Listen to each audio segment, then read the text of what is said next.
Fox News Alert, top of the hour to Las Vegas now, where police are updating on the cybertruck explosion there. Let's listen. Investigation involving the FBI, the ATF, the Las Vegas Metropolitan Police Department, and these folks worked through the night and found a lot of stuff that is very useful for this investigation. As you look at this cybertruck here, we had to transport this down to our fleet services so that we could really get through this thing. And I remind you that the subject inside wasn't able to be removed for a very long period of time because he was burnt beyond recognition. And so as we continue to move through this, I'm going to talk a little bit about his identity and what we believe, but I would like to highlight a couple of things that the teams found inside of the Cybertruck that are useful to the investigation. And that, first and foremost, is a military identification. We also found a passport. We found a Desert Eagle 50 caliber semi-automatic pistol. And if you'll notice on a lot of these guns that we're going to talk about here, they're almost just burnt beyond recognition as well.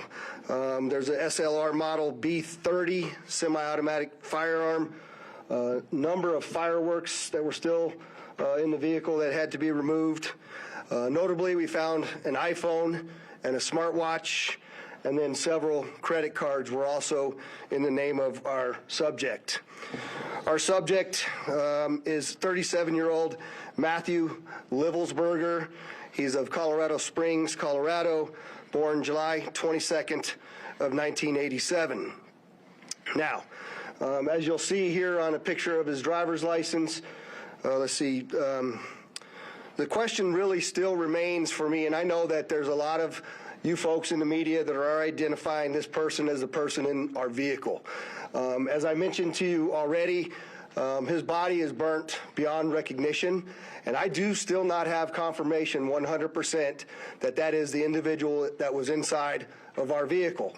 And so as I'm calling it now, the subject or person of interest, I will not come back until I have the confirmation through DNA or medical records that this is indeed, in fact, the subject inside of the vehicle. Now, further complicating this identification of this individual, we also discovered through the coroner's office that the individual had sustained a gunshot wound to the head prior to the detonation of the vehicle. One of the handguns was found at his feet inside of the vehicle. Obviously, in how we're trying to identify him, and I'm feeling comfortable to give you this information, is a tremendous amount of substantial evidence to include he rented the Turo vehicle. There are 2 tattoos, one of which was on the stomach and one of which is on the arm, that we can see bits and pieces of it as in comparison to what it is that we now know he had on his body. That has given us a lot of confidence that this is, in fact, the same person, as well as the clearly obvious, which is the credit cards, the military identification, the passport. And then furthermore, as you'll see here in just a very short period of time, we tracked his movements from Colorado to Las Vegas, and in a number of the photographs that we were able to determine, he was the individual that was driving the vehicle. And also, I'd like to iterate this point to you. We still have only ever seen him in this vehicle, and we're not aware of any other subjects involved in this particular case. Now, I would like to acknowledge a couple of things because I know what's going on in the social media world, and there are a number of things in this case that are similar to the attack in New Orleans. We do know that our subject here served in the military. In fact, he's a current member of the military. Both of the subjects served at Fort Bragg, North Carolina. What we do know about that is it's a very large military base, and we have no record that they served in the same unit or even at the same years at Fort Bragg, something that continues to remain under investigation. I also know that they both served in Afghanistan in 2009. We don't have any evidence that they were in the same province in Afghanistan, the same location, or the same unit. Again, something else that remains under investigation. And we also know, of course, that they both used the rental company Turo to rent their vehicles. As far as his military background, it's been confirmed by DOD that he was indeed in the United States Army, He was also a Green Beret operations sergeant who spent most of his time at Fort Carson, Colorado, and in Germany. He was on approved leave from Germany, where he was serving with the 10th Special Forces Group. He was also previously in the National Guard and the Army Reserve. I'd like to point out to you that through exceptional joint investigative effort, we've gotten to a place where we believe we can show you his route to Las Vegas from Colorado, and Carlos will put up the map there for you. And we know that he rented the Cybertruck in Denver on December 28th. We tracked his movements through the Tesla charging stations to Monument, Colorado on December 30th. On the 31st of December, the truck was charged in Trinidad, Colorado, Las Vegas, New Mexico, and Albuquerque and Gallup, New Mexico. On January 1st, the truck was charged in Holbrook, Flagstaff, and Kingman, Arizona. We last tracked the truck in Kingman at 05:33 yesterday morning. The truck was first spotted in Las Vegas at 7:29 a.m. yesterday. And Carlos will pull up a picture of the truck pulling onto Fashion Show Drive here. And that picture was observed at about 7:34 a.m. We know that he pulled into the Trump Valet, and I believe we have a video of that. You can see the Cybertruck highlighted there.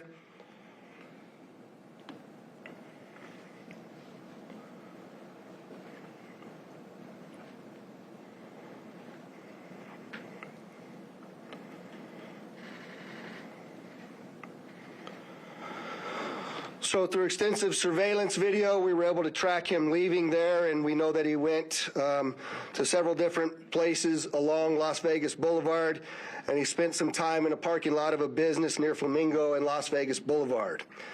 We didn't have a video of the truck pulling back onto Las Vegas Boulevard from the sands.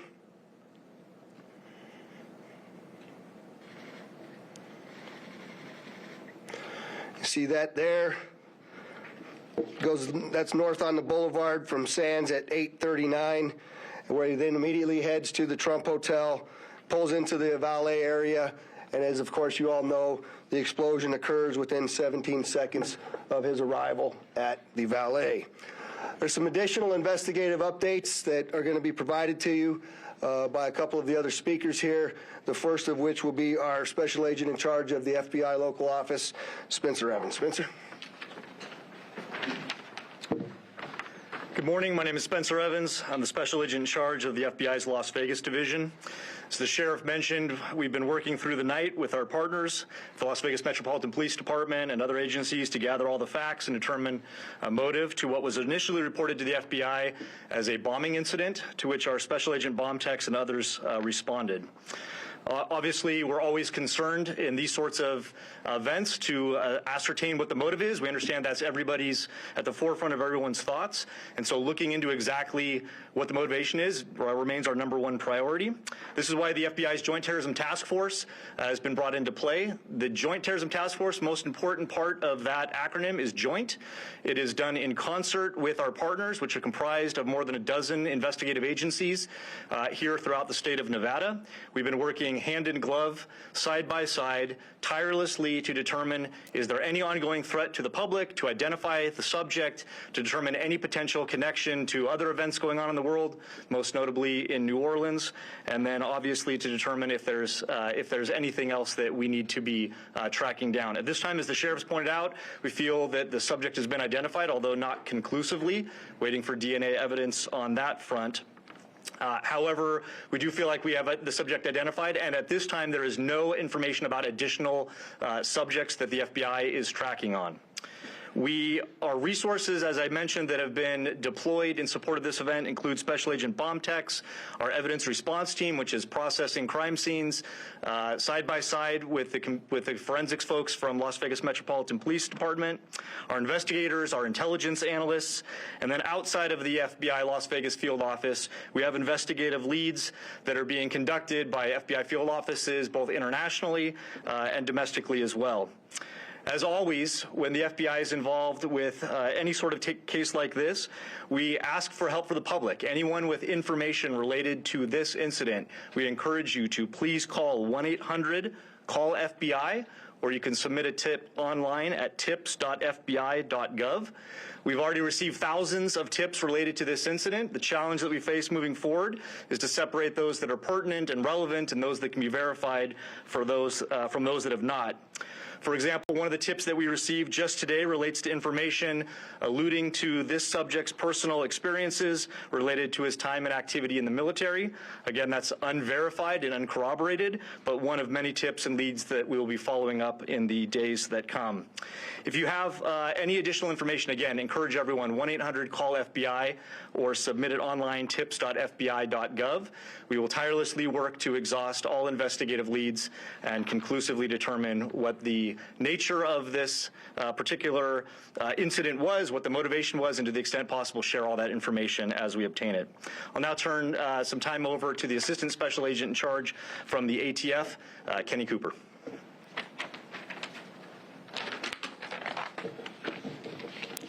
Good morning, everybody. My name is Kenny Cooper. I'm the Assistant Special Agent in charge of ATF San Francisco Field Division. ATF is bringing our expertise in post-blast investigations and our crime gun intelligence to specifically assist in this investigation. I will tell you that our Special Agent bomb techs are working with FBI and with Las Vegas Metro and sifting through that post-blast debris to find components and investigative leads that will derive from that evidence process. We're too early into that investigation process to give any determination as far as how this device was initiated. I will say that we do know that the components primarily consist of fireworks, mortars, aerial shells, and are all consumer fireworks. Nothing commercial grade has been discovered at this point, and we've identified some fuel enhancers like the Coleman fuel and VP Racing fuel and some explosive targets that can be purchased at any sporting goods store. We've also, as the sheriff mentioned, we've identified 2 semi-automatic handguns recovered from the Tesla.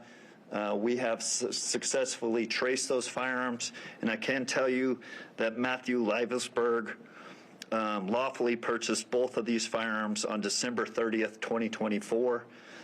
We have agents following up those investigative leads. We know exactly where those firearms were purchased, and we will share any developments from those leads as they come in. Thank you.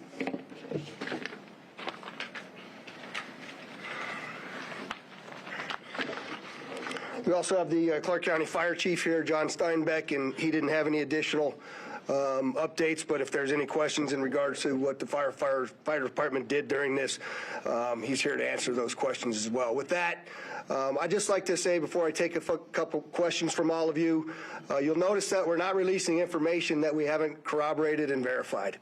We're very well aware of all of the things that are going around on social media.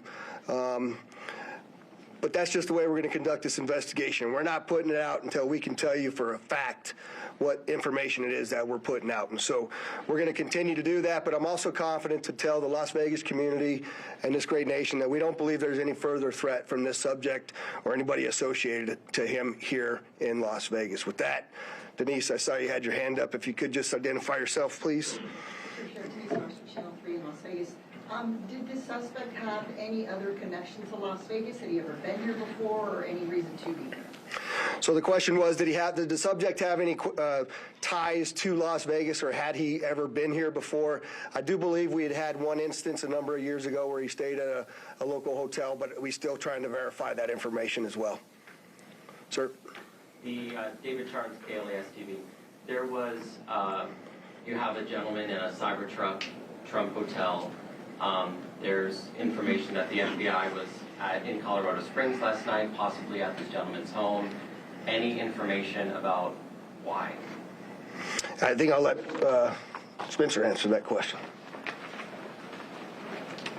Yeah, so as I mentioned, the motivation at this point is unknown. We are, as I mentioned earlier, following investigative leads both domestically and internationally as well. And so that includes search warrants and witness interviews, collecting forensic information, and basically trying to compile the facts. And so there's investigative activity taking place literally around the globe, trying to determine what the potential nexus is. But at this time, at this particular moment in time, as the sheriff aptly said, we have to focus on what we know and what we don't know. We know we have a bombing, absolutely. And it's a bombing that certainly has factors that raise concern. It's not lost on us that it's in front of, of the Trump building, that it's a Tesla vehicle, but we don't have information at this point that definitively tells us or suggests it was because of this particular ideology or any of the reasoning behind it. That's the purpose of the investigation that we're conducting, is to get to the bottom of exactly what happened, why and how.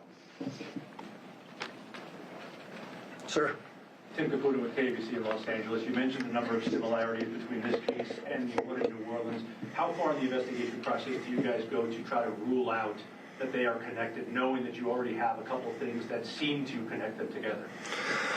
So the question is how are we working to rule in or rule out any connections to the New Orleans event?